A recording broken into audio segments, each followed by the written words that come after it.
The morning after the elder's warning, the sky refused to brighten. The rooster crowed once, then went silent forever.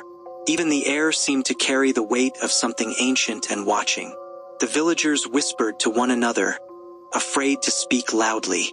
They said the spirit in the calabash had awakened.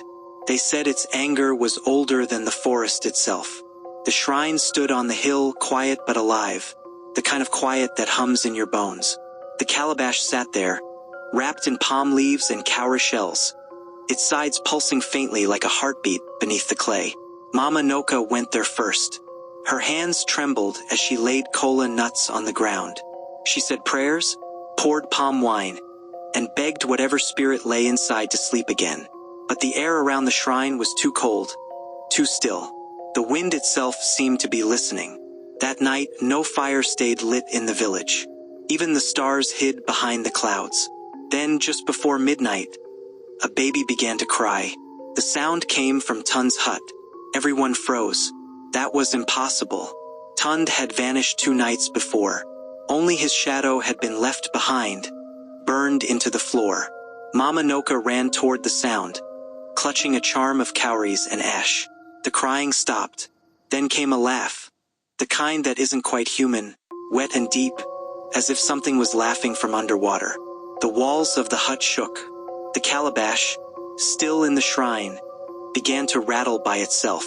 And from deep inside it came a voice, low and many, like 1,000 whispers at once. Who touched my seal? The villagers fled.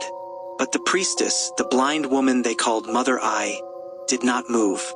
She raised her white eyes to the moonless sky and said, "No one opens the calabash. Not even the gods dare to look inside what they cannot bind. But fear makes people foolish." The next morning, they found the shrine open. The lid of the calabash lay on the ground. A trail of wet led from the shrine toward the river. They were small, a child's feet. By the riverbank, the footprints ended. In their place was a long, black smear that sank into the soil. That evening, the air grew heavy.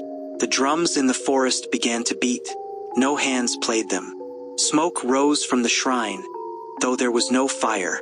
Every mirror in the village cracked, and the people began to hear their names whispered from the shadows. When the sun fell, the mist returned, thick, choking, and full of movement. Something walked within it. Something that remembered every face, every name, every voice that had ever spoken near the calabash. The men tried to flee toward the river, but the river had turned still.